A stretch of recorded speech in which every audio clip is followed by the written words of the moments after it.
Yo, what's up, everyone? Your boy Big Star here. I have the gang with me today, and we have Mr. Donovan. He's back with us today. Um, we're gonna get into it. I'm sure everyone knows the guys by now. I've been on my NJ all day, but it's okay.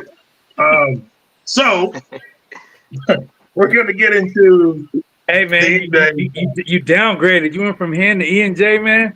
Yeah, I gotta get back to the Hennessy real soon. Um, so the NBA Finals is Thursday night in OKC. Beautiful OKC. I've been there before. It's okay. I think the finals will be boring. I don't think it's gonna be. It's just reason why I say that is because we don't have a Steph Curry. We don't have the big time players like LeBron them and Durant them in the finals for the first time. So it's gonna be weird for me to see it, but I will watch it. So we're gonna get on with the predictions. But I want to say this. I gotta say this. How will Indiana slow down SGA, or can they slow down SGA? Let's go, Donovan.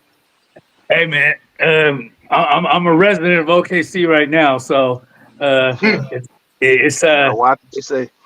it's crazy. It's crazy out here, man. I mean, really, it's been good for the city, man. A lot of people riding around with their flags.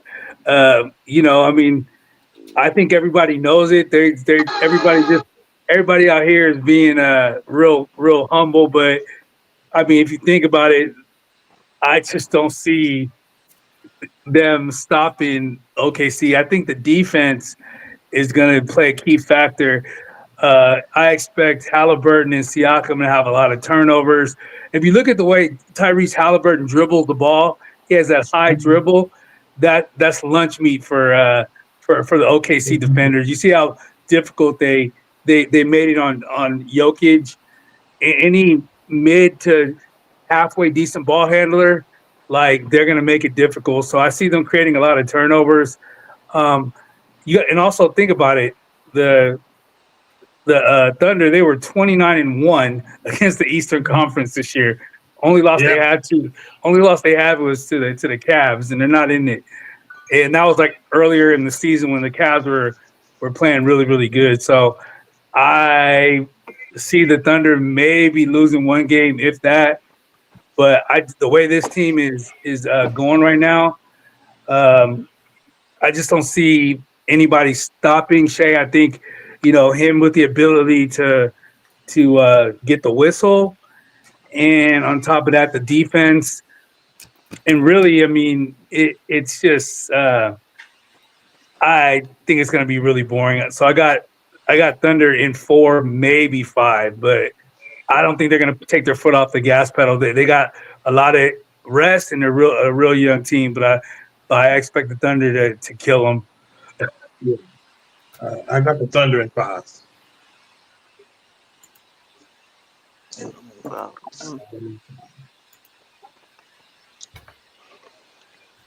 Everyone. What, Oh, What up, Ralph? I mean, not Ralph. What up, Ron?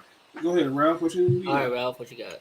Um, I'm gonna go OKC in 6. I would say 5, but I'm gonna give Indiana a little bit more respect because they there. You know what I'm mm, saying? I think they're gonna get. This is my opinion. I think they're gonna get beat up on the boards. Indiana will yeah. because I think the one thing, even it's hard to say this because they in the finals, but I think the one weakness Indiana got is Miles Turner is he's what 6'10", 6'11", and he don't get enough rebounds to be 6'10", 6'11". You look at the stat sheet, and he play a whole game 30 minutes, and to be damn near 7 feet tall, he only getting 5 rebounds. Like that ain't gonna cut it for a damn near 7 footer. I understand he can stretch the floor and shoot the three, but still, you got to get more than 5 rebounds if you're a 7 footer. You know what I'm saying? That just, he just ain't active enough on the boards for me. And I think What up, Hardenstein Mondo? is. I think Chet Holmgren is. Um, so I don't think they're gonna have no issues in the paint. OKC, but I think it's gonna be a pretty a better finals than a lot of people think. I think it's good for the NBA because the NBA to a lot of people you know, to the up and coming audience of the NBA is getting watered down. You know what I'm saying? Like you talk to the average person about the NBA, you already know the top players they gonna say. Yeah, they gonna say LeBron, and LeBron is on his way out. They gonna say Steph. They gonna say guys that on the KD, the guys that's on the back end that's got 5 years or less left in the NBA. You know what I'm saying? They not gonna really talk to you about the up and coming guys like the SGAs. Like they just now getting on SGA, and a lot of people still ain't on SGA. So I think the small market finals is a good thing for the NBA because now it's starting to grow and build a fan base with other franchises other than the same 4 or 5 teams that the NBA is showcasing with the primetime games. It's similar to when Steph Curry came in the league and nobody was a Golden State fan, but a few years after Steph Curry got there and saw it, everybody jumped on. And now Golden State was created a whole new fan base. A Right. fan base that didn't even exist outside the Bay Area is now nationwide. They worldwide. They have a fan base now. You know what I'm saying? Yeah, Because of Steph Josh. Curry. So I think it's It's good all for the good. It's all NBA to good. create another fan base and to create another superstar player and another future face because the ones we're accustomed to they on the last leg and they don't really have no other player to go to. So a small market finals is good to expose other people to teams outside of the same 4 or 5 teams that the media try to throw on you every day in these major markets, and they not really letting these major markets where the CBA is doing it, is allowing these smaller markets to pay the star players who they draft the most money so these major markets won't just come in and take them. You know what I'm saying? So now you get these smaller market teams that are building teams that is now about to create a fan base outside of And, the major and, markets.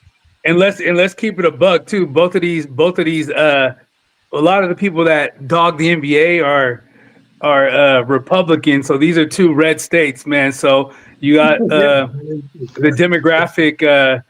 The majority of the fan bases are red. So I mean, I think whatever's going to drive the numbers up, I think that's good, and I think Shea is he's like a class act, out here and just to the media. I mean, he's a real humble guy, so I think it's good for the NBA overall and viewership. Yeah. Mondo said casual NBA fans won't watch, but real NBA fans will.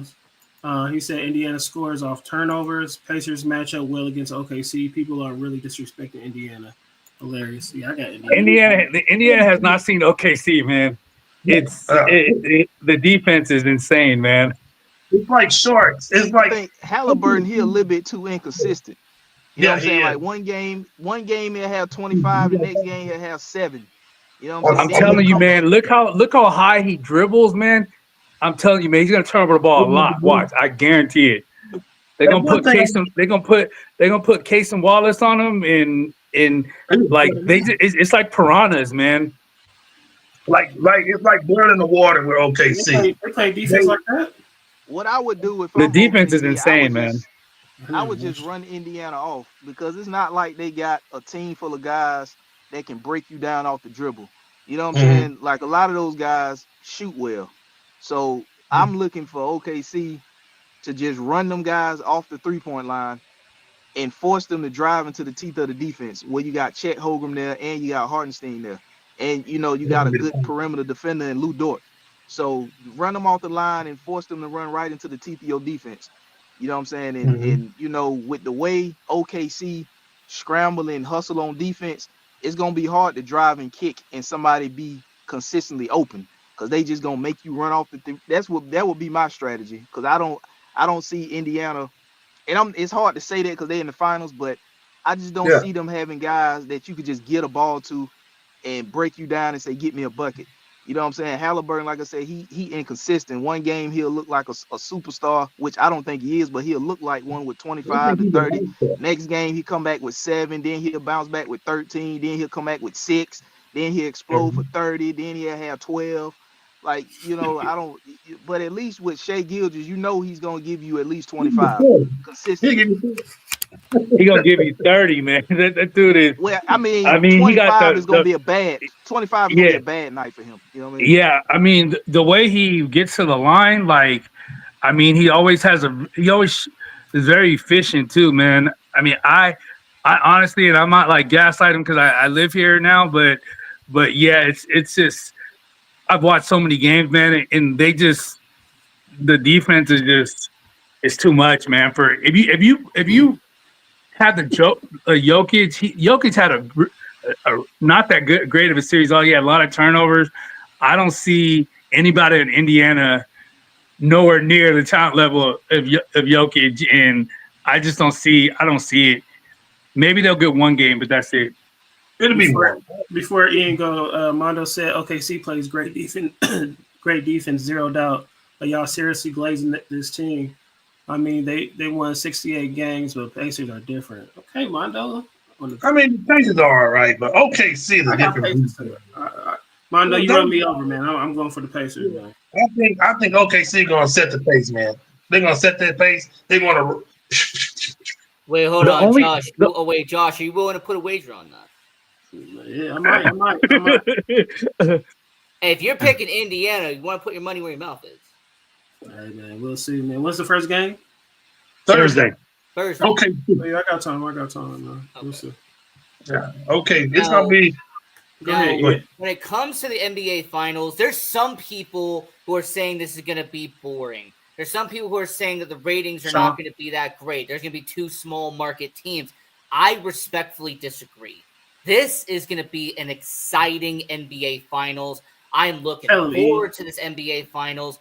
You're going to have two brand new teams that are not in the NBA Finals as of late. OKC, last time they were there is when LeBron and the Big Three in Miami beat them. The last time Indiana was there was in 2000 when Shaq and Kobe beat the living crap out of them. You're going to have a brand new champion. You're going to have a new market, put a banner up in the rafters. That is exciting.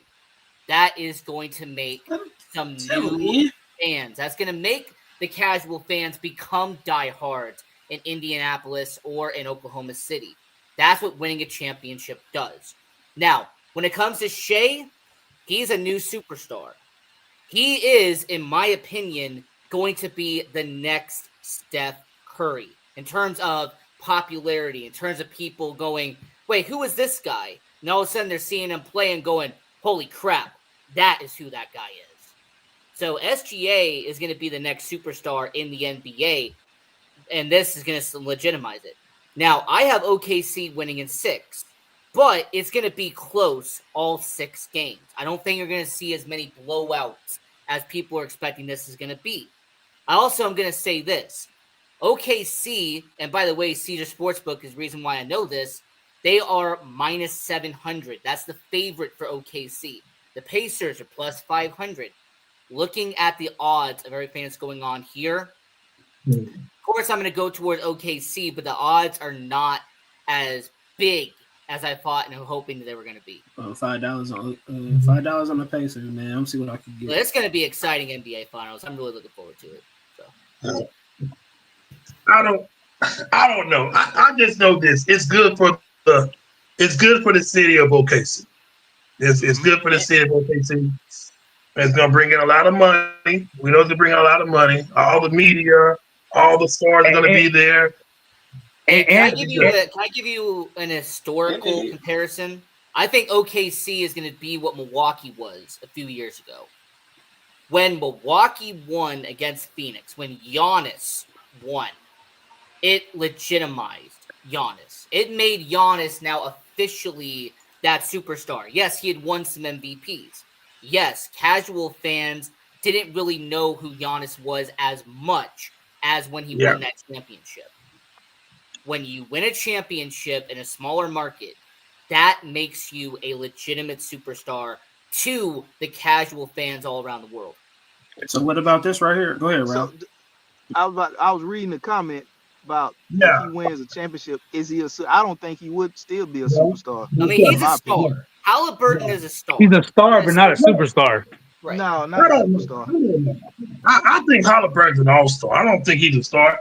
So it's an all-star, star, then superstar? Well, once again, you Yeah. gotta define what a star is. To me, a star is a top 25 player in the league. If you're a top 25 player, you're a star. Is he a top 25? I think he's a top 5 point guard. If so you're to a me, top he's 10 star. player, you're a superstar. To me, there's only 10 players that are superstars. I mean, I think it's more than just being a top 10 player to be a superstar. I think you he's got a top- a I think he's a superstar. top You have to 5 have player in his.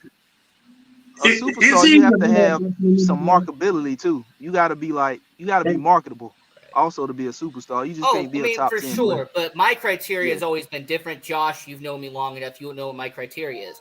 Top 10 is a superstar. Top 25 is a star. And a top 50 is an all-star. That's the way my kind of thing has been. I think he's an all-star. I don't think he's a I don't think he's a Yeah. star yet. I mean, just like Ralph said, I mean, Halliburton just needs to be more consistent for him to be at that level. He's a star. Yeah, he's a star now. I ain't gonna lie, he's pretty clutch, man. He's a clutch player, but I like him. I just don't. I don't know. I will give Indiana credit. I think out of all the teams that they have played, what I do respect about Indiana is just like OKC is where they have a lot of depth. They'll go deep into their bench and just play guys, which could benefit them. But I don't think the quality of the players they have coming off their bench is good. To me, if I was Indiana, I mean, I think Thomas Bryant plays way more aggressive than Turner, Miles Turner, man. They got Thomas Bryant? I didn't know that. Yeah, they have him coming off the bench. They have a lot of players, but I just don't think the depth. And the thing is, OKC's been doing this all year, where they've gone 10 deep on their bench. Like Indiana, they're throwing guys here or there. It's not like a set rotation like the Thunder have, man. And So you want to know the scariest part about that depth that OKC has? They have 4 first-round picks next year to add onto the depth that they already have. yeah, and all that stuff is homegrown. The only person they got is Caruso, which is a great pickup. I mean, He is a role. out here, Caruso is like right under Shea, man. To be quite honest, he get more love than J-Dub out here, man. Yeah, him and Hardenstein. I know Sacramento Kings is kicking themselves for trading Halliburton. No, who kicking themselves is the Clippers. They gave Right, up because all the to Clippers get traded Paul George. SGA. Yeah, the Clippers traded SGA. They gave up away a all lot of those shit. picks for Paul George. I know Clippers. The Thunder, the Thunder right now is still eating off that trade. So damn. And next Yeah, year, I mean they think have got a so many pick draft next year. picks. It's ridiculous. I mean, like I said, like you said, if they win, it's going to be good for the city, and on top of that, they got to approve for a new arena too. So that they are, so that should be. I think they should be breaking ground like at the end of the summer. So it'll be up by like 2026, I think. So I mean, it'll be good. I mean, so yeah. I mean, it's a good time for the city, but I don't. I think OKC. I mean, if they play their cards right and barring any injuries, I think that they'll be good. And you got to think about it too. Chet was injured like half the season too. He was, yeah. So he ain't got as much wear and tear as everybody else. Yeah. Mondo said it's wild how fast OKC was able to rebuild. yeah, bro. I mean, all those first round picks, that's really how they did it. I mean, Paul George.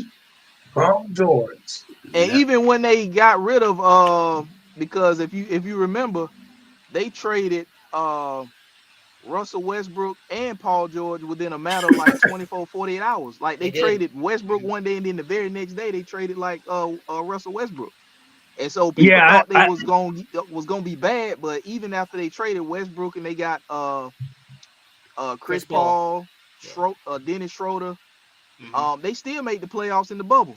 So they still wasn't that bad, even after trading off. They had a couple bad seasons, but I mean the bounce back was real fast, man. I mean, if you're gonna be real honest, when's the last time OKC really lost a trade? I mean, they've traded like Serge Ibaka for Sabonis. They've done really well with trades. Like they just got good GM. Sam Pressler, a damn good GM. That should be the blueprint for all small market teams because OKC is not gonna attract a superstar player in free agency. They're gonna have to make smart trades, and they're gonna have to draft one. Like, here's my advice to the rest of the NBA. If OKC is calling you, don't answer. Because there's a good chance they're going to win the trade.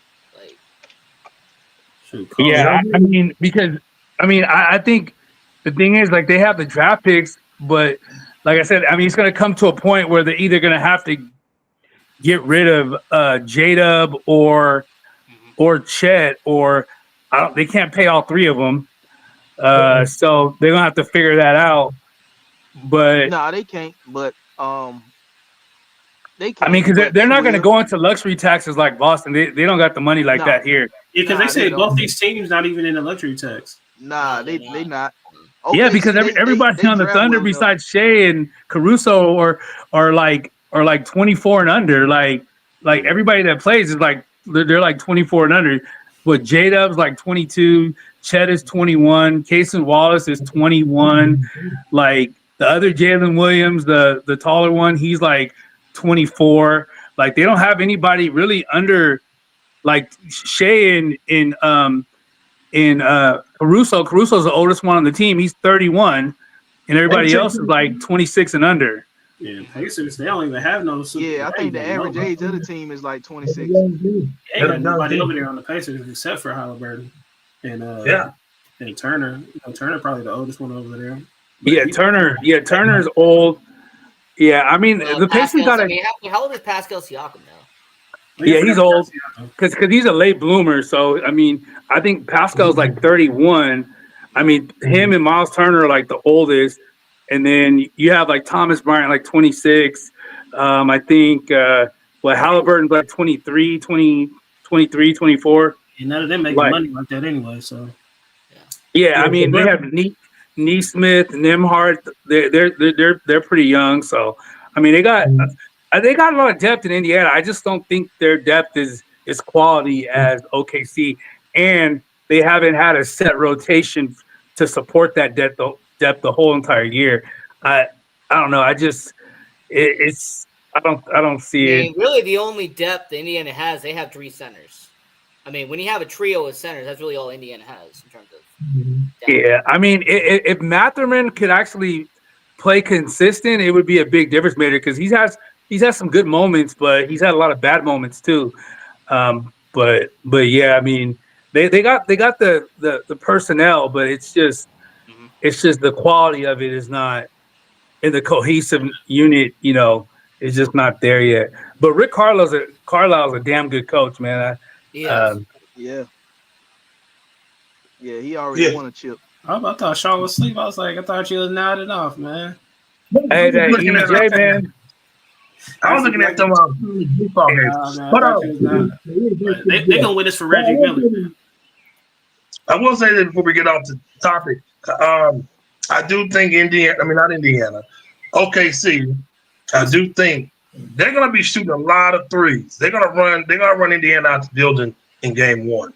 I think SJ gonna have about 35 points. I need him to get 35. I already got my bets in. He got to get it 35. Halliburton gonna get a triple double first game. They're gonna. I don't know. Halliburton gonna be in trouble. No, not the first game. They gonna win the first game. But here's the next one. I thought about Pacers winning, baby. He said Pacers winning for Jim Irsay. Dang. No. Oh yeah. They winning for Reggie Miller, man. Yeah, do it, Reggie Miller. They're gonna win. So here's my next topic. I want to talk about Anthony Edwards. What the hell? Man. So I think before we get into it, I think that Anthony Edwards, he played well in some of the Western Conference games. Some games he was horrible. Looking at his interviews, I was like, he doesn't take no accountability for anything. He pads it off. He doesn't say, "Hey, what up, Crook? It's on me. I need to play better." No, he blames on everybody else. So, does he need to take accountability and put it on him and come back and play better? Because I know the Western Conference is going to be harder and harder every year. So, what does he need to do to get better? And is he a leader? of that team, and is he the face of the NBA still? What do y'all guys think about that? I don't think you can go ahead, Rob. I'll go last on this one, but For you asking, what do Ant need to add to his game to get better? yeah, that and take accountability. I mean, as far as being one of the younger superstar players in the league and being the face of that franchise, I would say he would have to take accountability, even though, you know, he the best player on the team. That's just something that the leader or the star player of the franchise, you know, that's just what he take the initiative to do. But we saw a little bit of what Ant can do in that opening series against LA. You know, he was actually kind of like a point guard. He wasn't just a shooting guard. We seen him facilitate the offense. We seen him pass. We seen that part of the game. But you know, each round of the playoffs, it gets tougher and tougher. You know, the team study your tendencies or whatever. I think they got to add other players that would also make him better. You know what I'm saying? I think he can add other stuff to his game, but they still won't get over the hump until they add another player that can do damn near what he can do. You know what I'm saying? You can't have a bunch of players out there because they got exposed. You know what I'm saying? Julius Randle, he went back to pulling the Harry Houdini act. He didn't show, you know. I be forgetting Then they you have got him. you had old Mike Conley, you know. he retired, right? I like Mike Conley. No, I still on there. I haven't heard that. I don't. So he I hasn't think they officially need to retired. He's considering it, but he hasn't officially retired. Oh, okay. Yeah, I think they need to upgrade that position, which they got Rob Dillingham on the roster. So maybe they bump him up and give him more minutes. But Rudy Gobert is basically useless. I mean, he ain't even the same defensive guy that you brought him there for at this point. So, and the worst part about it is, I don't know who's gonna take Rudy Gobert with that contract for what he's giving. You're gonna have I think he's stuck there, man. Yeah, you have to add something with Rudy Gobert to move Rudy Gobert. You got to add a draft pick or a young player, but you can't afford to do that because those are the players you need to step up in moments like this. They're probably going to have to get Nas Reed not going to come back. I don't think Nas Reed coming back. He entered in free agency.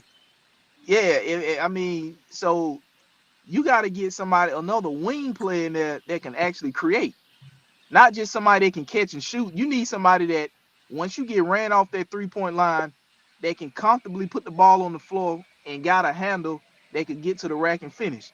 Ant-Man can do that, but when you look at the other guys, they can't really do that. I mean, it looks good in the regular season, but once you get in the playoffs, and like I said, each round gets more difficult and you start to get exposed. They didn't get exposed in the first round against the Lakers, but as they got deep in the playoffs, they started to get exposed, and a lot of those players were just catch and shoot players. You know what I mean? They couldn't, they wasn't comfortable putting the ball on the floor, and that's what made, in my opinion, that's what made Anthony Edwards have off nights, because they was able to put a wall of defense around him because they wasn't worried about nobody else putting the ball on the floor. You ain't gonna hit every shot every night. So, and those weren't lights out shooters. It ain't like they had a team full of Klay Thompsons and Steph Currys over there. They had a team full of guys they can shoot, you know, one night and then be off the next night. So those guys, they gotta go out and get another guy that can put the ball on the floor and be comfortable doing that and finish, as well as hit a mid range. That's what's gonna open up another level of Ant-Man. I mean, he could add a back to the basket part of his game.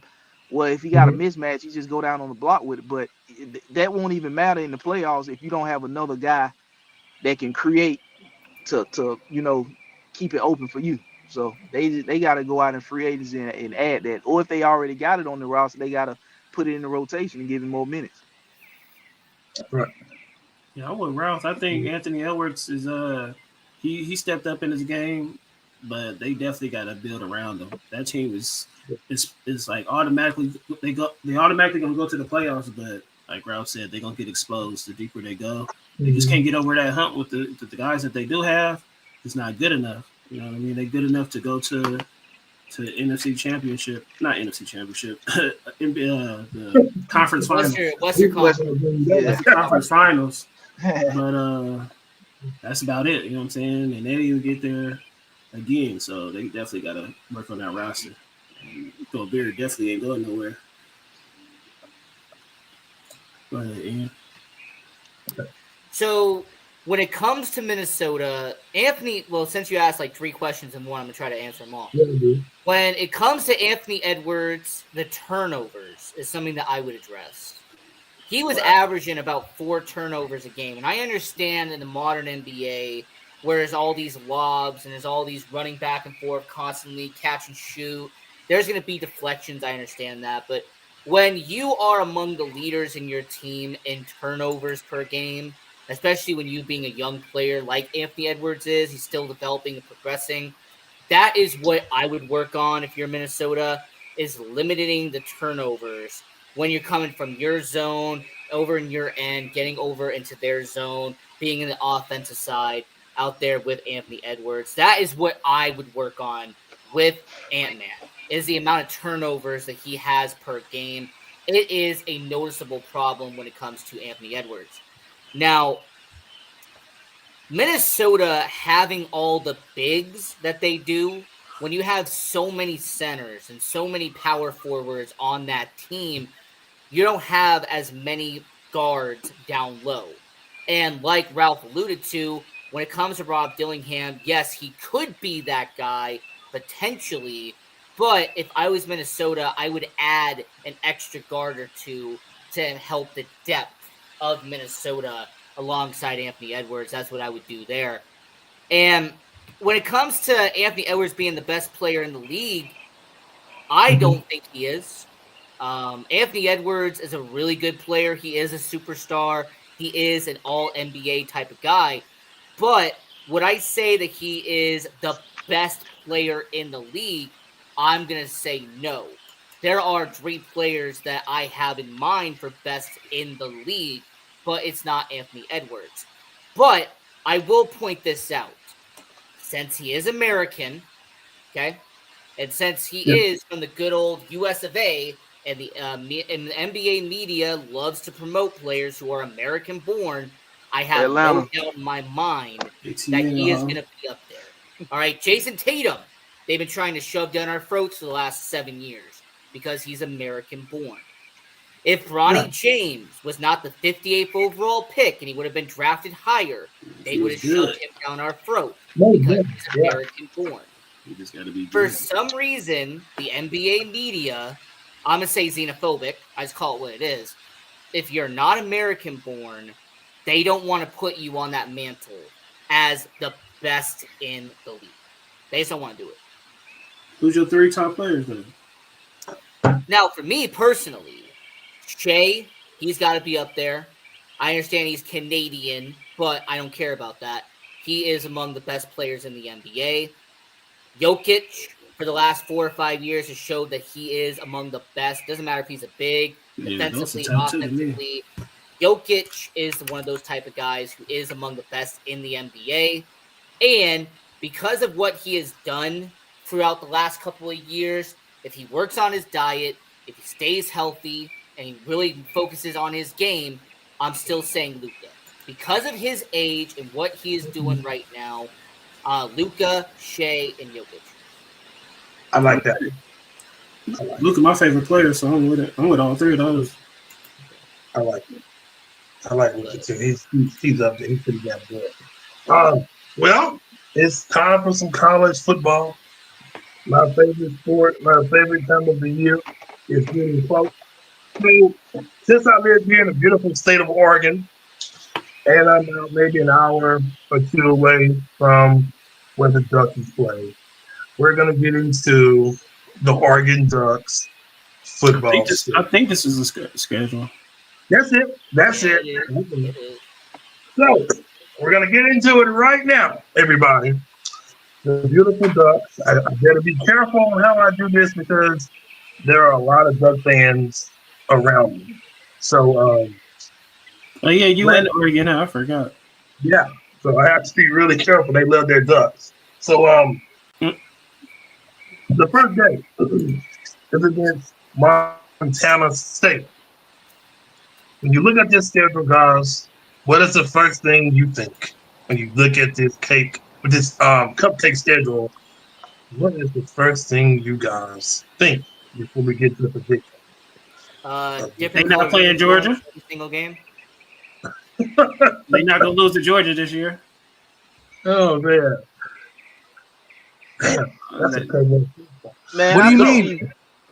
maybe 2 possible losses. 2. Two I got possible. one. I got one confirmed loss, but then Well, possibly Penn State and who else? I got one. Penn State and maybe Iowa.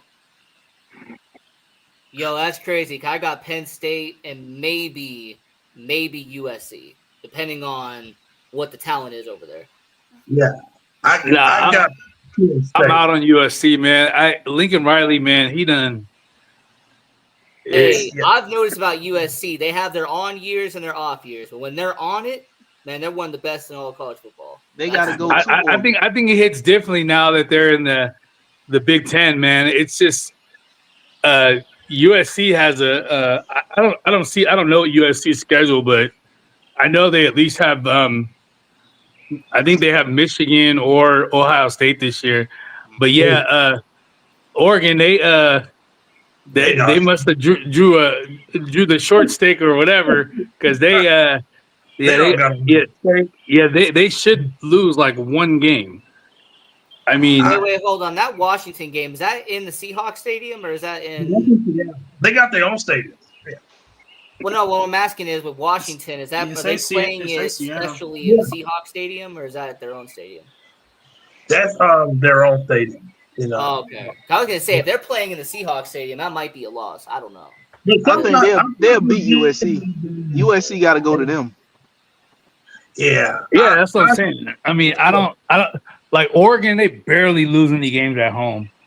Yeah, that's a tough place to play. If you've never been there, that is a very ruckus, a very loud place. I remember when they played Colorado. Have you been to a game there?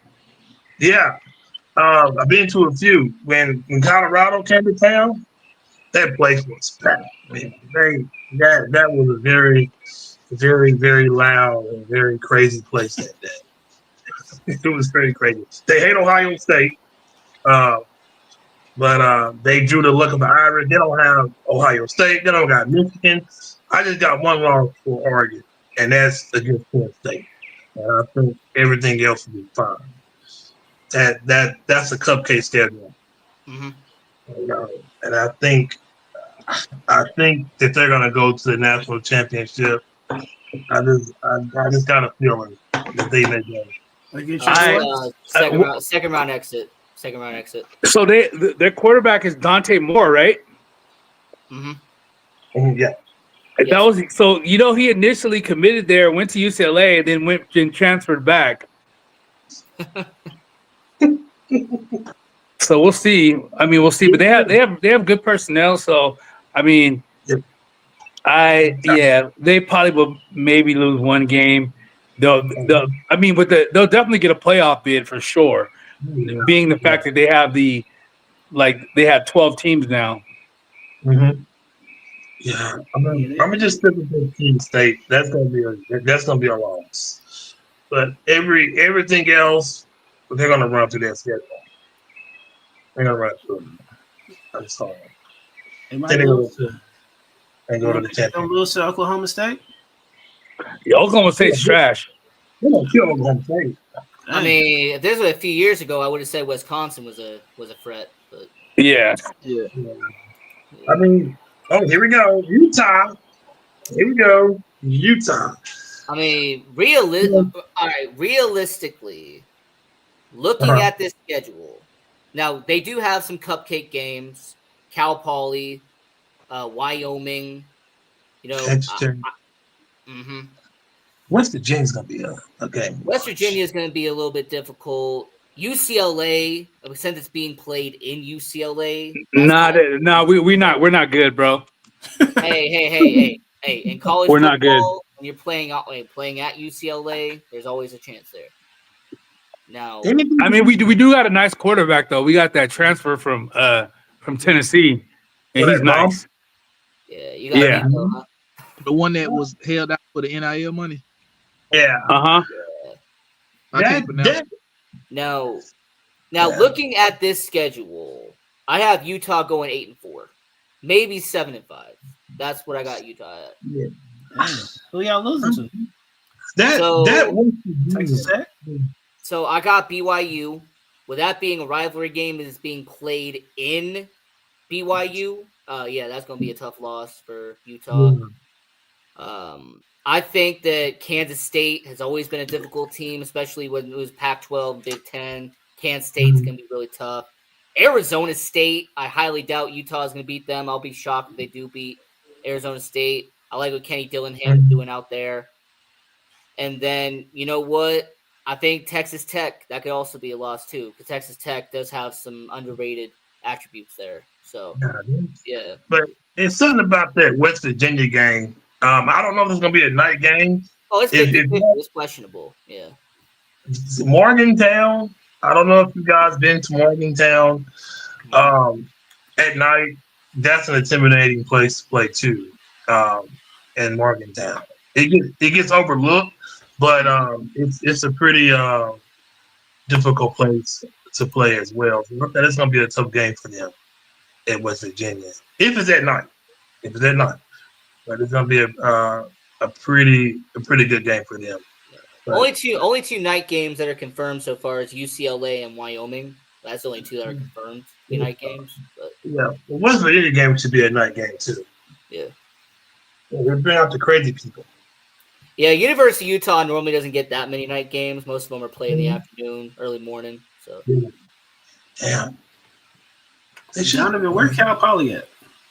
I never heard of that place. Where's that? Pomona. Oh, I was gonna say, is that like Bakersfield? I don't know. One of my coaches, one of my PE coaches went there. So Yeah, Cal Poly's it's in Pomona, California. It's about an hour east of LA. No. There's a lot of colleges. Like when we see these schools I never heard of. Like yesterday, I was watching the men's baseball, and one of the top teams lost to Wright State. I said, "Where the hell is Wright State?" So I have to Google it. So I've been on men's college baseball, for a while now. But and softball too. I love softball for other reasons. Yeah. The softball is here too right now, in Oklahoma City. Yeah, it's good, man. I really like it. UCLA lost to Tennessee. Oh, Yeah, dang. no.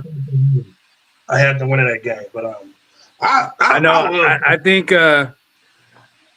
I think Tennessee might take it, but OU, the girls, they won it. If they win it this time, it'll be their fourth year in a row. So and they'll play Texas. That'll be a good game. They play Texas. I think they're playing. Oklahoma's playing Texas Tech today. I think Tech gotta win twice. I think. I said, Jesus Christ.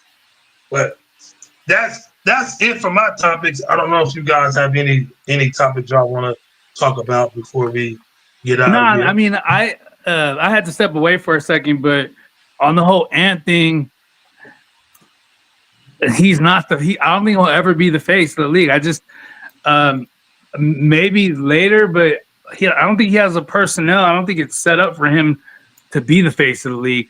I mean, if you think about it, a lot of games that the T-Wolves won, I mean, he really didn't play that well. Like when they clinched the series against the Lakers, he shot horribly. The Lakers just played like crap. So I think, as he gets paid more, the surrounding players like around him are going to get worse because he's not going to get the support. Like they're not set up like OKC where they have all the draft picks.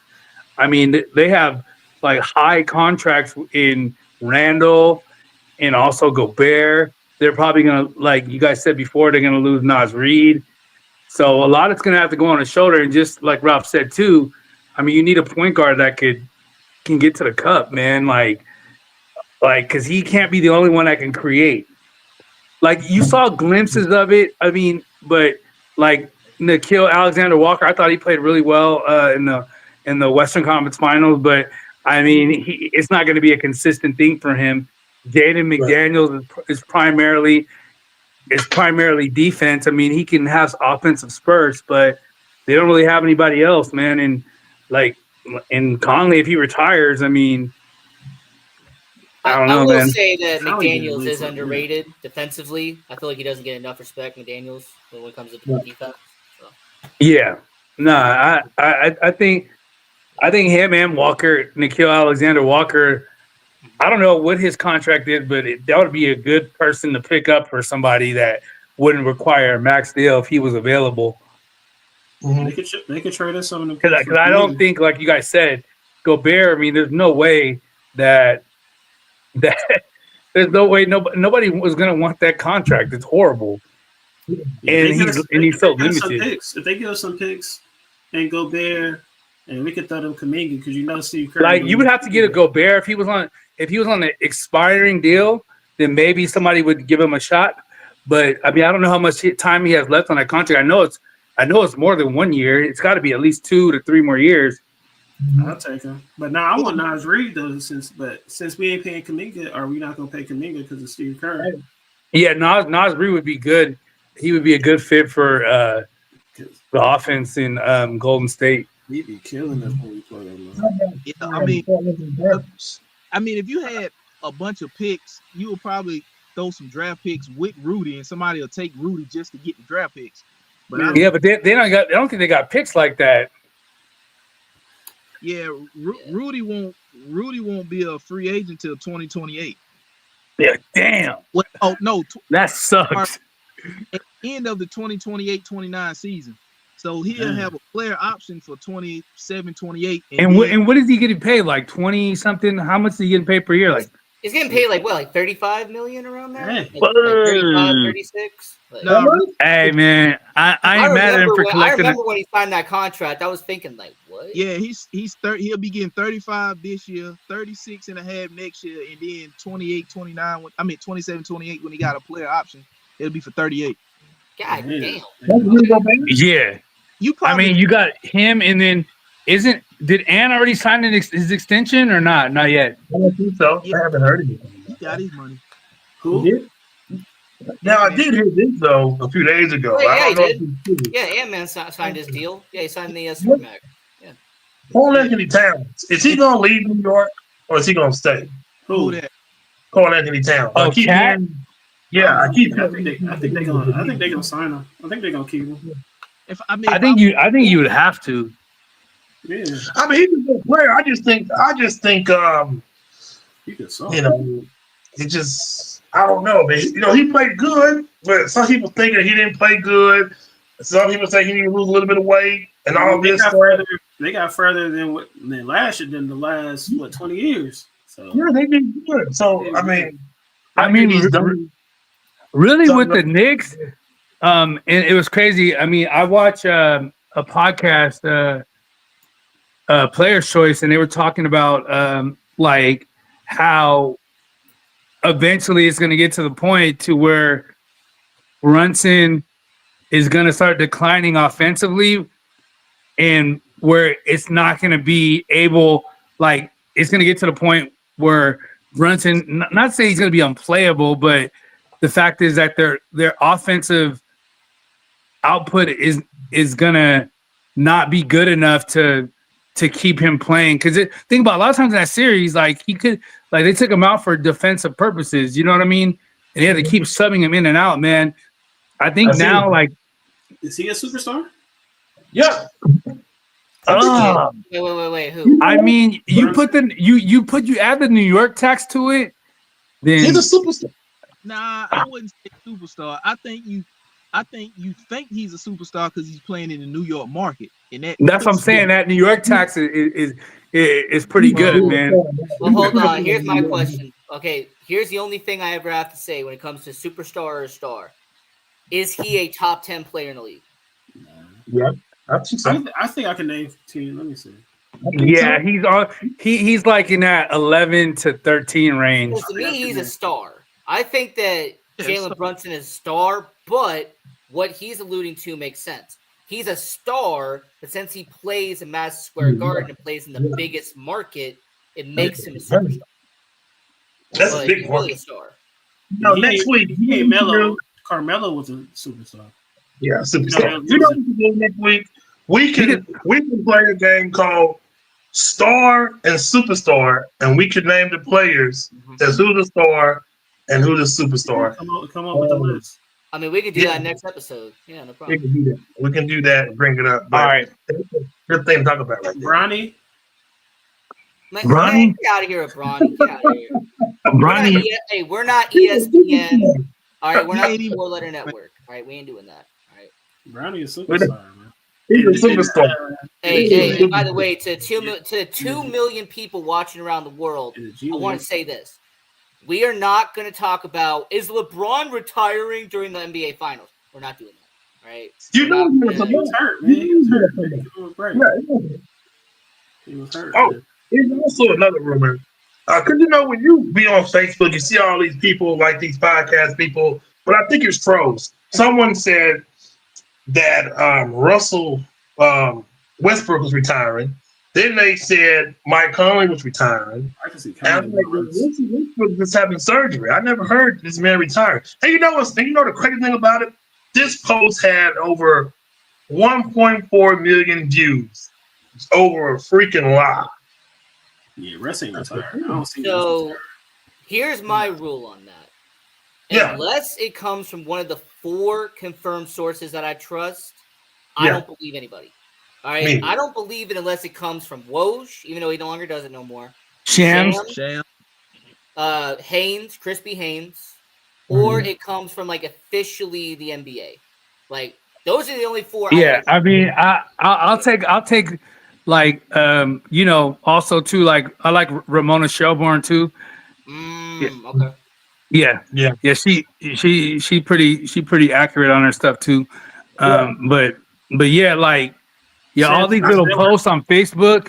Like every time I click on that, I go straight to my web browser and type in is so and so retired, and if I don't see multiple sources, then I just scroll past. And a lot of times you'll know right away because you'll look, especially if you see it on Facebook. I'm a big Facebook guy. If you see it on Facebook, a lot of the comments you'll see like the laughing emoji underneath, and I'm like, okay, that was fake. Yeah. It's similar to this morning when people were saying, "Oh, Zion Williamson has been cut." I'm like, no. Yeah. Zion needs to chill out. He needs to. What do you think he's gonna go anywhere this offseason or? Ain't nobody gonna. I don't think nobody gonna trade for him. He's in jeopardy. Probably the jail.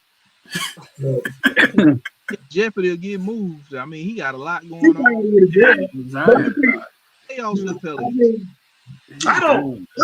I be thinking that some of these people be lying. I really do. Some of them gonna be lying. What happened with that Shannon Sharp thing? Because the girl got on Facebook, right? It died off. I mean, it just, no way. Yeah. Nobody talks about it no more. Nobody. Yeah. Hey, Yeah. well, I But the mean, thing I is, think it's good for him because the Diddy thing is going on right now. So, you know, timing is everything. So, Even the Skip Bayless thing, everything just. But Taylor thing just went. yeah, the Joy Taylor thing went away. Hey, man, it's that. I think they still. Steve Smith, went away. Yeah, she's Everything. I honestly think with all these people that are in the media like that, in those exclusive type clubs, I think that if you look at most of these people, they always have this one moment where it's like embarrassing or a down moment, then they just bounce back and then like nothing happened. It's like I feel like it's like a rites of passage. Like you got to go through some adversity before you get more of the bag. You know what I mean? Like with Shannon Sharp, I was telling somebody the other day. I said, "Well, Shannon Sharp got his own production stuff, his own podcast and all this stuff." I said, so it probably, I guess, didn't really hurt him as most people because he had already had his own platform and stuff already. So I said Right. it's really not going to hurt him as much. I was glad But- that Williams did drop. But Zion Williamson, I think I cut him. That's what I was about. He'll never I mean, he play. really hasn't lived up though. Like, if we're being honest, Is he a he bust? really hasn't lived up to the I hype. say he's a None bust. of that. Like when him, R.J. Barrett, Cam Reddish, when they was all at Duke, ain't none of those 3 live up to what they were supposed to. Yeah, Cam Reddish straight bust for real. The only, I think the only thing that got Zion Williamson was when he did something and his shoe came off. Or was that Kyrie Irving? One of them players Nah, that he Zion. did It was him. something. that was that dude. That was Duke's That North Carolina game when Zion yeah, got that's what I think about Zion, where he is. You know, Nah, he I wasn't. mean it's that, but it's also too like you come in the age where like social media is at the height of it. I mean, he's getting real based off his dunks, like when he's like 14 years old, and it just keeps carrying over. Because remember, at one point, when I would see highlights of Andrew Wiggins, and Oh, he was killing, and everybody thought he was going to be the next thing, Yeah. and it never panned out for him, man. it happens. Edwards just never. Zion just never stayed healthy, man. I know when he is healthy, like he balls, Yeah, but I don't it's just so far and in between. Wiggins I just wonder average. how much of our audience remembers this, but there was a high school basketball tournament where Zion Williamson took on one of the Ball brothers, and it got millions of people I watching think I live. remember that. Like, it's crazy. Well, you how got to remember that I think his senior year, mhm. all the Ball brothers were playing because LaMelo was a freshman in high school when they were at Chino Hill. So at one point, all three of the Ball brothers played against each other, and they were hooping. But I think that may have been the year. I don't remember which year it was. It probably had to have been. I want to Like- vaguely say it was LaMelo, and I think it was Zion, but I might be wrong. Yeah, because LaMelo, he basically, I mean, he was still stuck on Chino Hills for like 2 years after his brothers left. Yeah. Right. Yeah. Hey, Yeah. Ralph, how your coaching thing going, man? I know you're a coach. You coach Ralph now. Coach man. Rap. I know they kids and I hate to say it, but man, we ain't won a game yet. Now, what's the record? Man. Why are you hiding? Oh, okay. Yeah. we got Oh, so we got Coach 10 baseball. Yeah, we got 10 games and we like 0-7. hey man, that's how the Braves started off, man. Man, I knew it was gonna be a long season when we had our very first practice, Yeah. and it was How old are the kids? it's 7 to 9. Oh yeah. Oh yeah. Hey man, they just happen to be out there running around playing, man. I mean, you're probably gonna have a couple kids that take it serious. About 3 or Because some 4. kids are just wired a little differently, but the majority of them, they just happy to get some playing time, man. I think what it is all the other teams, because so far the teams we played, I've been noticing their team got a couple players that already look like they played baseball before. So they've been stuck with the same coach for the past couple, So I think they gave us the leftovers and put them on one team and gave them. Yeah, I mean that's honestly what tends to happen in the little league. So like they'll have players that have played in before, and I remember when I played little league, and it was crazy. Like the one championship I ever won in my life was 7th grade little league, and it was the same. They put together a team of all leftovers, but it was just some good ass players. There was a couple cats that the coach brought in, but dude, we killed, man. I think we lost like 3 games the whole season, man. And that was the last time I played really organized baseball after I won that championship. Then I went to high school, in Santa Monica. They had all the Santa Monica kids that grew up in their little league, so they already had their players, but they tried to get me to be the water boy, and I was like, I ain't trying to do that. But it was kind of crazy. At the end of the year, freshman year, they got a ton of players that got hurt, so I would have probably got some playing time. But when I got to high school, I mean, I tried out for baseball, but I just ended up playing basketball. Ralph, are they pitching themselves? Because I know, I think around that age we did farm, so I think the coaches was pitching still, or it was minors. No, it's a machine that pitch it to them. They put the ball in the machine. For real? Yeah, it's like they got the machines now. I knew it was gonna be long when, the first practice, I asked a couple. We got the team together and we asked them how many of them played baseball before, and I think only 2 people put their hands up. It's Yeah. like That's everybody They're else like, yeah, I play wiffle ball in the backyard with my dad. you gotta. Baseball is a hard sport. was, It's fun, but you gotta kind of. Yeah, bro, it then take we time. got ready to do like some drills or whatever, and it was like 2 kids that didn't know how to put the glove on. Oh And wow. once I showed, put the glove on for them, I look up and it's like 3-4 more kids in line behind them saying, "Coach, can you help me put my glove on?" They didn't know how to put the Dang, glove for on. real. That's sad. Oh, yeah. It was they didn't know how to hold a bat right. You know what I'm saying? They didn't really have a batting stance. But see, like when I was their age, like I watched baseball. Like my granddaddy was a big baseball, It ain't natural. big baseball fan. So whether I was at home or at my grandma's house, the baseball game was on. So Exactly. I watched My baseball. dad did the same thing. And then up to I used to always go outside. So when I go outside, I used to try to imitate what I seen them do on TV. So once I started playing baseball, I already knew like the positions. I already knew the fundamentals, yeah. Yeah, like we played baseball, and that's the difference between this era now. Like, I mean, the kids are stuck in the house, man, so they don't really go out and play like that. Yeah, like we would play like baseball games in the neighborhood and like like play in the driveway and we play strikeout. Like we would do like home run derbies, everything. Like the kids, they didn't know how to they didn't know the bases, like first, second, third, left, center, right. Baseball different. You just can't go out there like football and just throw the ball. Majority of the kids, like their parents just got them doing something other than playing video games. Right. Yeah. That's just PE to them. That's just one person. So, I mean, really, I would just take, out this season, just teach them how to play, man, and that's a win right there. Just teaching them how to play and just do little things, man. I mean, Coach Ralph showed me how to put my glove on. You might have to pick them after the game and show them something. Put the glove on and stuff like that.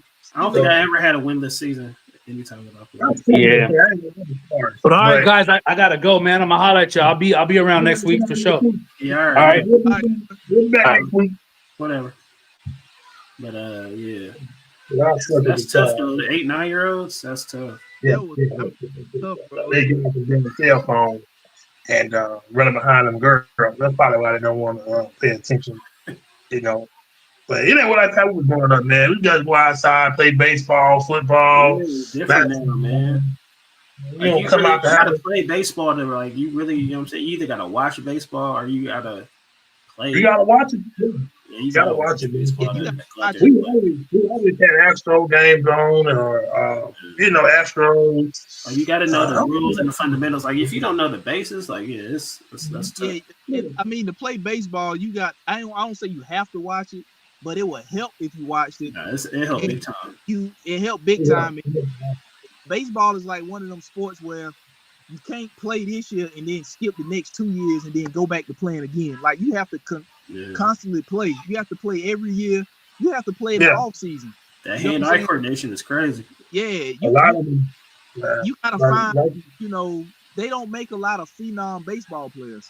They need to. I think with baseball that make a living in just the farm system because they not quite good enough to get called up to the big leagues. So they make a living playing baseball in just the farm system. That's how, fundamental baseball is. Like if you go to a baseball game and you see a team commit 3 errors, that was a sloppy game, right? 3-4 errors in a baseball game is sloppy. Yeah, but if you go to a basketball game and it's only 3 or 4 turnovers, you'll be like, man, that was a great game.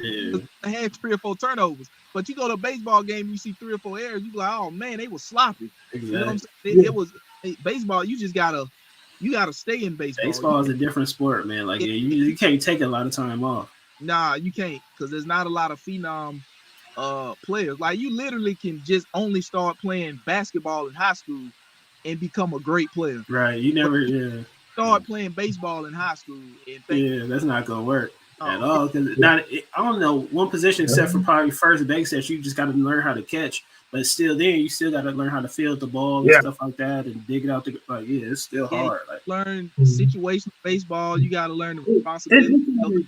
Outfield might be the easiest one to just hop in and just catch and throw in, but you still gotta gauging the ball where it's gonna go. Reading it. Like it's the hand-eye coordination is really for the baseball. Yeah, that's something sport. So I really don't have anything to say about it. But I was more the person. I tell you what you need to do, but like me on the field, it wasn't gonna work. It wasn't gonna work. But the only person I've seen play baseball was my brother. I never seen somebody just go. He just go out there on the field and like he thought this dude played baseball all his life. This dude only played baseball like for 2 months. Yeah, and just went out back in the day. But baseball was my first love. I ain't gonna lie. Baseball was my first love. Some people say it's boring, but I love baseball. I can see people saying it's boring. Like you either love it or you really hate it. You know what I'm saying? There's no in between with baseball. A real sports fan gonna go to the game and be boring, eat a hot dog, get a beer. But when they hit a damn home run, everybody start getting excited. Oh, it's fun, it's fun, it's fun. But that's the fun part of baseball. It's a slow burn, you know what I'm saying? Yeah. It's the food and get beer. Like Colorado, they suck. Like Colorado, they suck. But guess what, man? Those fans pack out to the stadium every day because of $3 beer. So it's horrible, bro. They're gonna be out of the playoffs by All-Star break. They're gonna be They're still garbage. They are horrible. They're not in and we still be losing to them sometimes. They have lost 50 games before they won 10. It's a beautiful ballpark. It is a beautiful freaking ballpark. But they suck, man. They really suck. They don't go to free agency. They don't do anything. They don't do nothing. They suck. Do anybody sign to them? Like, how do they even get their people? They just farm, huh? They just bring people up. It's just Colorado. They don't do the free agency. They don't make big time trades. I don't know what the hell the team is doing, but the fans still go to the games. They still have a packed house. If you watch only big name the Colorado Rockies have is Chris Bryant, but he was good 4 or 5 years ago. That's pretty much the last person I remember was Todd something, and then Trevor Hoffman. That guy. He always hit a fucking home run almost every time with the bat. He was Todd. Was it Todd? His name was Todd? Todd Helton. Todd Helton. Yeah, they had him. And they had a picture with Hoffman. What's his name? Trevor Hoffman. Was that him? I mean, Trevor Hoffman was the Padres, but yeah. Oh, it was Padres. I remember didn't the Rockies had Larry Walker back in the day? They had Larry Walker. They had Todd Helton. They had Matt Holliday. Todd Helton was nasty. That's a good player. Oh boy, what's the shortstop? Troy Tulowitzki. Yeah, he was there too. Nolan. Nolan Arenado, Trevor Story. They've had some good Charlie Blackmon, over the years. Yeah, like the Miami Marlins. Like the Miami, go back and look at the roster Miami had. They had a damn good roster. They just traded all the players off. You know what I'm saying? Like Christian Yelich, Giancarlo Stanton, Marcell Ozuna. That's with the Phillies now. JT Realmuto. Yep, he was there. They had a good solid squad down there. They just That's what happens when owners don't want to pay. They Colorado did what Oakland did. Yeah, Jazz Chisholm from the Yankees. That's stupid. Marlins. Yeah, I'm glad. Crazy, man. But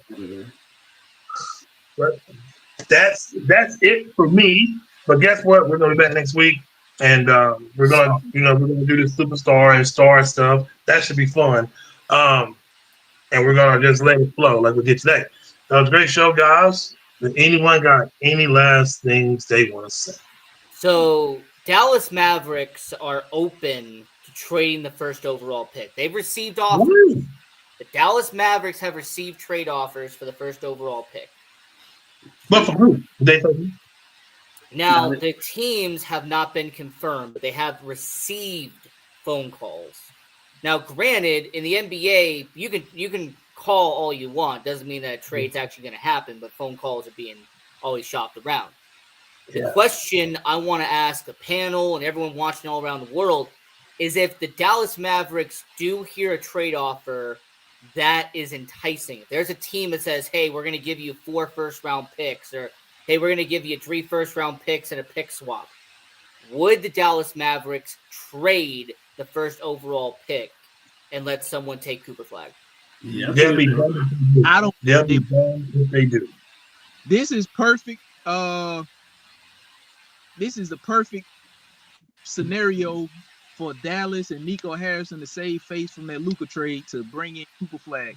Cooper Flag is gonna be loved in Dallas like Luka was, and they're not gonna make the same mistake twice. You know what I'm saying? They got blessed with getting the number. Well, I ain't gonna say blessed. It was set up for them to get the first overall pick after trade Luka, but Yeah, they're not gonna I wouldn't be surprised make either. the same mistake twice. They got rid of Luka, who was loved in the city. You know, everybody that was sitting on the Mavs and Luka and not Luka, but Nico Harrison, all them people that was getting rid of their season tickets and selling their tickets and all that. Soon as they got word that the Dallas Mavs got that first overall pick, they was back on the phone calling up to the box office in the arena, getting back on the season ticket holder list to get them season tickets because they know they gonna get Cooper Flag. Now I don't think Dallas and Nico is gonna let the fans down twice.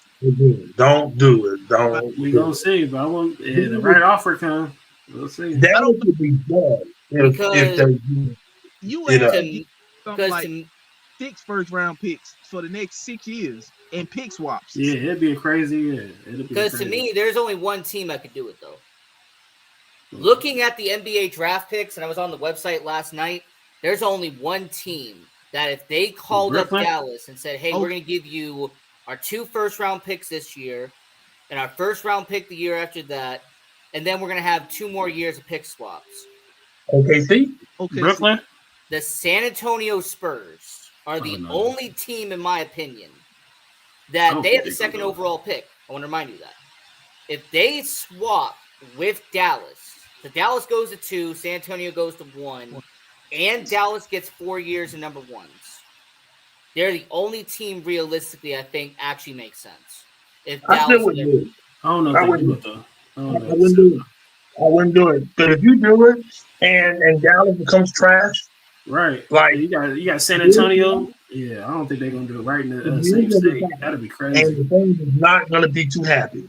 I'm I wouldn't do it. just looking at it from a GM perspective. They're the only team that has enough picks, in my opinion. I don't think they're gonna actually be that team as wouldn't do it. Dallas. I don't think they would. They were going. I mean, they were asked for a boatload from San Antonio, being in the same conference and in the same state.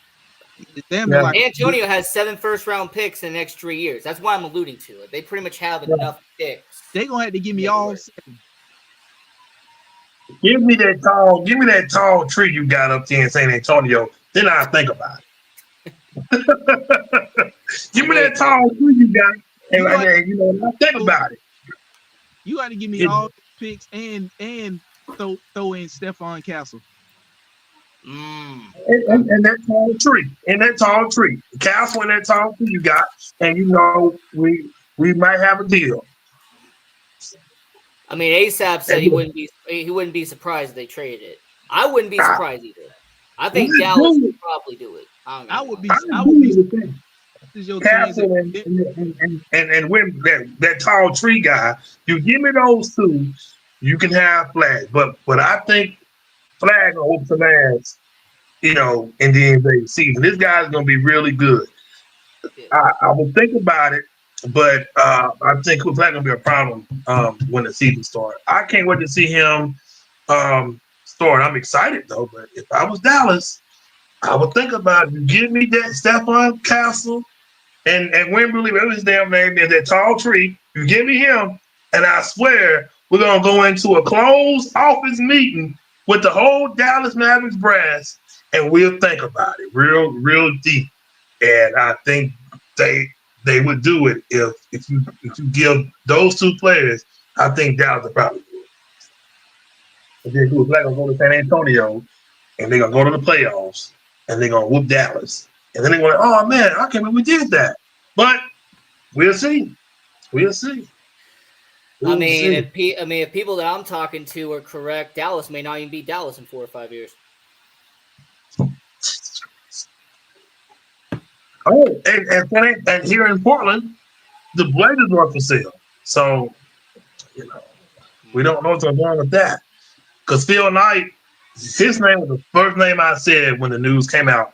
He said no because he offered to buy them a few years ago, I think for like $1.2 billion, I think, and they said no.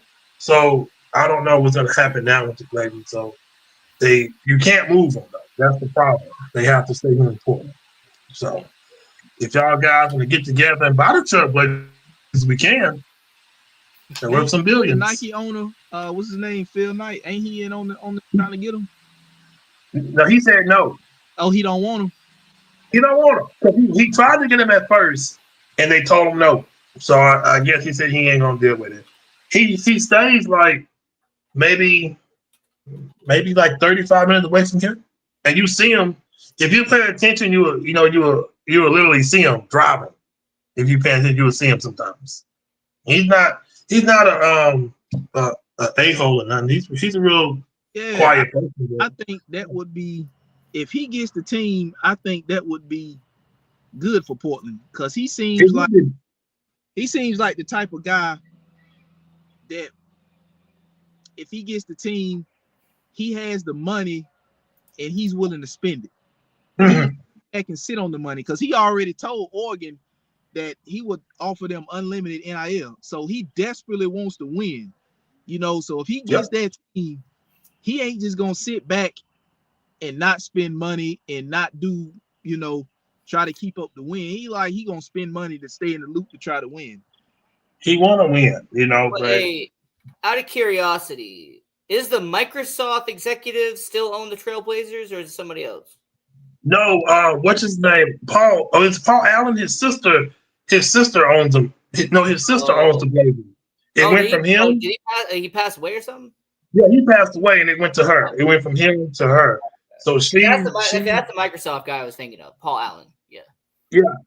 That's the brother. He passed away a few years ago. I think. Okay. So she's trying to sell the team then. Yeah, it's for sale. Yeah, it's for sale now.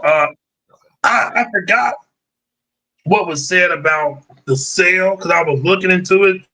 Mm-hmm. I think it was in the trust or something. If she didn't, I guess, really want it or whatever, she could sell it. But no one came up and said they want to buy it yet. So the city said they'll buy it, but Portland ain't got the money like that. Mm. But he's local, man. Like I said, he's a local guy. He's not Hollywood. He's right here in Oregon, about 35 minutes away from here. In Hillsboro. He puts money into everything, man. Like Oregon Ducks, State put money into them all the time. That money, that Nike money flowing in, and we have the headquarters here in Beaverton. Man, he would come all the time. All those like Steph Curry and them. I think it's with Nike, ain't he?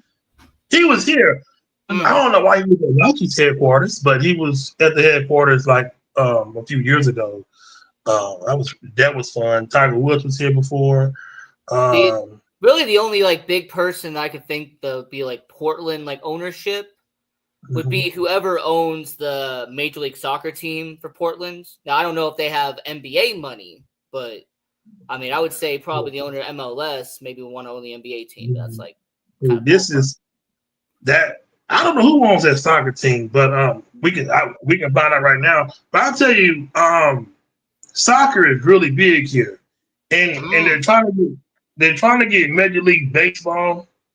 I don't agree with it because Portland is already a cluttered. It's already a cluttered city, and I think the homelessness. Those guys is not gonna want to come down here, and especially MLB. They got to come down here and check out everything, look at everything. it's nasty here. Is drugs everywhere. Some people come down here. I don't know how the MLB goes by saying, okay, well, we're gonna let y'all get a stadium. But they have a international airport. They got hotels. So it's like everything is cluttered here. So it's gonna be kind of they do have the spot for the baseball stadium, but I just don't think it's gonna work. I thought it was a pretty nice city. With baseball, I've been hearing a lot of Salt Lake City and Nashville being like the expansion team. Yeah. So I did hear about the Portland Diamond Project. I heard about that. But I thought Nashville and Salt Lake City would kind of be the two for baseball. Yeah, I don't think Portland would be an ideal spot. Yeah, Seattle's 2 hours away. That'd be a good rivalry, but I just don't think Portland would be the place for it. They show the pictures of their stadium and how they want to build it. It looks like the Giants baseball stadium. But I keep saying I just don't think Portland is a baseball city. So I hear told me to shut up. You know what you're talking about. I said, well, I'm just saying. I'm not the only one saying that. It's just I know if I was a Major League Baseball executive, and if I came down here to Portland, I would say no, because I would walk down the area where they want this stadium at, and I would probably say no. I would say no. Now, this is me being a casual baseball fan, but this is kind of what I've always thought it was going to be. Since they normally pick two expansion teams, one in each conference, and normally how they try to offset it. I always thought that they were going to bring back the Montreal Expos. They were going to try to find a way to bring back Montreal because of the market and everything. That would be in the NL side. And then on the AL side would be Memphis or Nashville or like a team in Tennessee. That's kind of what I always thought it would end up being.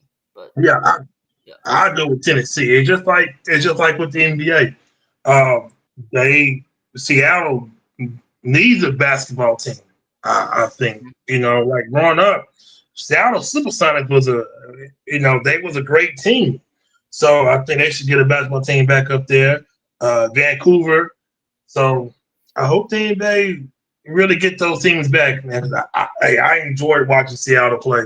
So Seattle and Vegas are really the two odds-on favorites to get the NBA expansion. Is Seattle and Vegas? It's kind of the odds-on. I think they'll be the new expansions in the NBA. Yeah. That'll be the two teams in the West, and then you take Memphis and New Orleans and put them in the East. That would be something to the NBA need to look at too. Put Memphis and New Orleans in the East. Yeah, I think they'll do that once they add Seattle and Vegas. That'll be the two West, and then Memphis and New Orleans will move to the East. That's what I think. Well, either that or Minnesota, because when you look at like the map and everything, it's either going to be Minnesota or it's going to be Memphis. Like you look at like geographically. I thought Minnesota was like when I was first watching basketball, I thought Minnesota was in the West, the East at first. But I started looking at the map. I said, well, how are they in the Western Conference if they're like kind of like on the East or the North or something? I said, I don't understand. But like if you look at the map and everything, when you see all the teams around Minnesota, they're essentially all Eastern Conference teams. Yeah, like they're pretty much the farthest Western Conference team. So that is true, man. But before we leave, I gotta bring this up. A friend of mine asked me, man. He said, "Man, you think the NBA should cut down on like the 82 game schedule and go down to?" I said, "For what?" I said, "These guys, because everybody complaining they're tired." I said, "You know what?" I said, "Because they're bums." I said, "And they're babies." I said, "Man, I remember when Jordan had the damn flu and still played, okay?" And I said, now you got these guys talking about, I'm tired, the games are too long, 82 game season. Man, if you don't want to play, you can catch the bench. because this is what you signed up for, to play 82 games.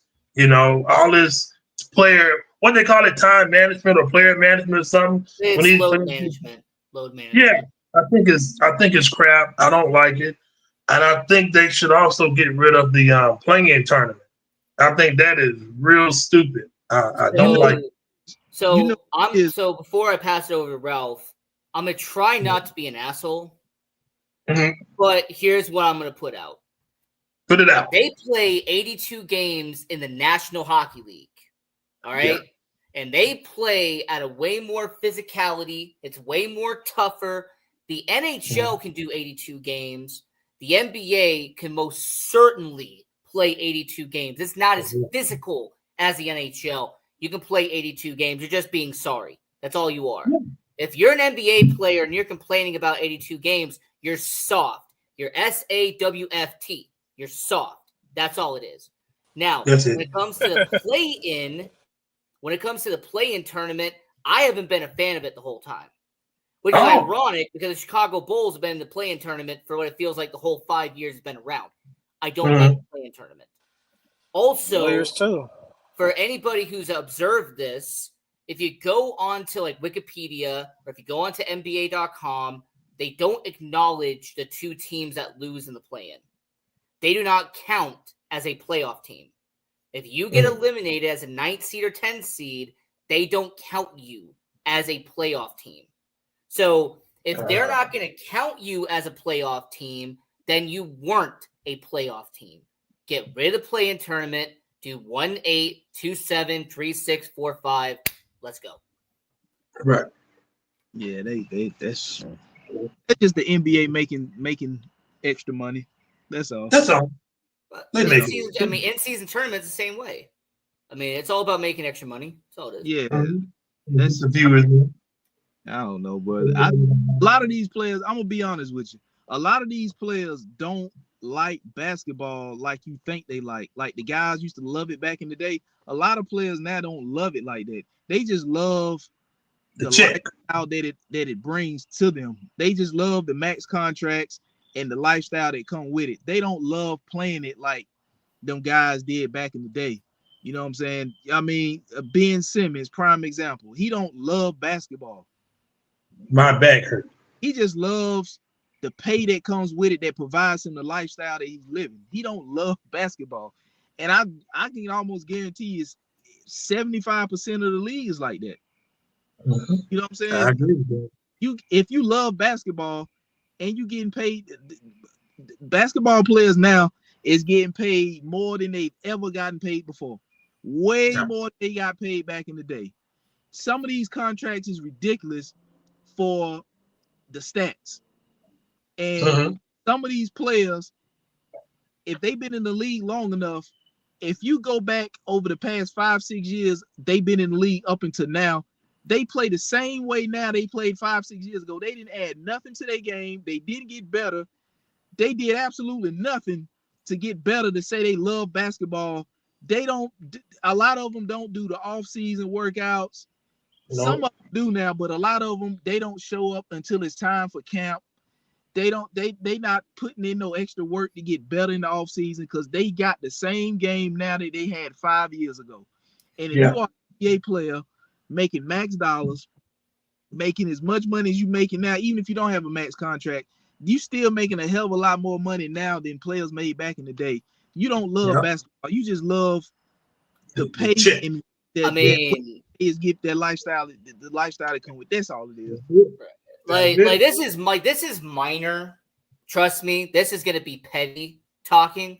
But then there's also some NBA guys who are making 50, 55, 60 million dollars, but yet they don't want to do any media obligations, they don't want to do post-game interviews, they don't want to do pre-game interviews. They literally treat it like, oh, why are you wanting to talk to me? It's like, because you're an NBA player. They don't love and you know what? This is what I said too. I said, if Commissioner Stern was still here, a lot of those players, you don't want to do the media, you don't want to do this, we'll just fine you. You know, we'll take money out your check. Right. Now, this guy, Adam Silver, he just let it go. like with that Ja Morant crap, oh, he would have been done. He would have been gone for the year if Stern was here. Oh, Um, David Stern would have had his PIs on like immediately, like on speed Yeah. dial. He would have had his private investigator. Like, soon as that video would have hit Instagram, David Stern would have called that press conference immediately. You know, it wouldn't been no deputy commissioner. You would have heard from David Stern yourself. let's not forget, like our audience and everyone's watching all around the world. Let's not forget this. Carmelo Anthony literally had David Stern tell him, "I know where you are at every minute of the day. Right. Like I know more about you than you think I do." Yep. Mm-hmm. I That's think true. you Melo said that, and he said he knew then, right when Stern told him in that meeting, he knew the NBA was part of the feds. He Yeah. said once David Stern told him that, it was like Melo described it almost like damn near like interrogation room, because they had everybody, they had all his homeboy names, they had the pictures, they basically had everything on the board. All they need was Melo's confirmation that this was who it was. They had everything up, like this is your homeboy, this is how old he is, he's been your friend, this is where he's from, y'all been childhood friends since the age of such and such. That's how he know him. This is how you know him. This is they got files on you. Yeah. And it was like, man, then at that point forward, I knew the NBA was the feds. But like you said, situation, if it was David Stern, that would have been put to bed. Then Draymond Green situation when he punched Jordan Poole, Draymond would have been done. He would have been done. I don't care how he was to Golden State's organization or whatever, but you punch a player like that and you bring that kind of publicity and negativity to a billion brand and $1 billion business, a multi-billion-dollar brand and business, you done. You done. Ain't no. We need that. Those guys need that type of stuff in the NBA. You know, it's just like with the Zion Williamson crap coming up right now. Like I told my coworker, and I said, hey, if David Stern, he's young, he don't know about David Stern like we know about David Stern. Right. So he's like, so he had to go back and look who David Stern was. So I said, even with the Zion Williamson stuff, I said, probably what would have happened if David Stern was here, still around, he would have probably got all the information and said, hey, I gotta let you go. Because the word rate just by itself is enough for me to, it's a blackface on the league. It makes the league look horrible, especially when I see a player like Zion Williamson, you're a star, okay? But you already got your name already in the fire. But I think he would have been done too. I don't know if was David Stern around with the Malice in the Palace? Yes, he was. Yes. Yeah. Okay. I thought he wasn't for some reason. I don't remember. But yeah, that was horrible. That was bad. I really thought when Stern was gonna send everybody out the league. I thought everybody was gone. But like David Stern was around until like 2012, around there. He was even around when they did the Chris Paul trade and all that. Oh yeah, he vetoed that. That was crazy. He said, "Oh no, man." Yeah, that was one of the last things he did, if I vaguely recall. Like, I think so. He was here with Kobe. Did his that rape thing with that girl. Oh, he was there too. No. Yeah, he was there when the whole Colorado thing happened. Yeah. I don't know what happened. I thought Kobe ass was gone, but whatever happened, man, I guess Stern liked Kobe, so he didn't get rid of him at all. Yeah, he was a superstar player in the league, so yeah, a lot to lose. Playing for LA, so you know. The only thing I remember about David Stern, he was there for like 30 years. Like he was there from like pretty much the early 80s to like the early 2010s. Like, so basically that means we're old. Damn, that's crazy, man. Jeez. Yeah, because it was Larry O'Brien, and then it was David Stern, and now it's Adam Silver. That's pretty much what it's been. Yeah. Adam Silver got to go. He ain't hard enough. He ain't Stern enough, man. He ain't putting these players on the hot seat quick. You know, don't embarrass the league. Don't do that. And some of them are doing it because Adam Silver ain't gonna do nothing about it. He ain't gonna do nothing about it. But that's it for me, fellas. I'm gonna watch some baseball and get ready for it tomorrow. But that's it for me. I will see y'all guys back here next week. All right, All right, everybody.